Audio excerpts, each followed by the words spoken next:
一位曾經統治羅馬帝國嘅皇帝，最後竟然選擇喺海邊種菜過日子，而佢起嘅宮殿竟然成為今日克羅地亞最熱鬧嘅市中心。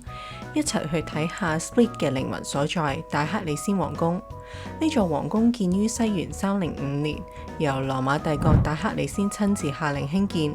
呢座皇宮依山傍海，用白色石灰岩同大理石興建，氣勢非凡。不過佢唔係為咗權力而建嘅，而係為咗退休而起嘅。據說當時羅馬政局再次陷入混亂，其他官員寫信請戴克里先重新出山翻去掌權。佢喺信入邊幽默咁講：如果你睇過我花園種嘅白菜，就唔會再叫我翻去啦。因為嗰一刻，皇帝明白真正嘅幸福唔係皇位，而係心入面嘅平靜。戴克里先其實係一個非常有遠見嘅改革者，佢當時認為羅馬帝國太大啦，一個人根本管唔嚟，所以佢創立咗四帝共治。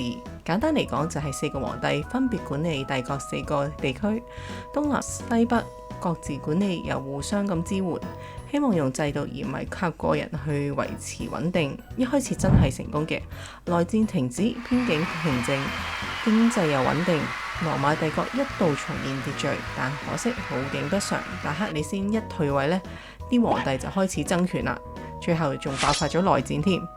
到最後就係由康士坦丁大帝重新統一帝國，呢個四帝共治制就正式宣告結束。佢用4個皇帝平衡四方，就好似佢嘅皇宮咁樣，有4道門守護住個中心。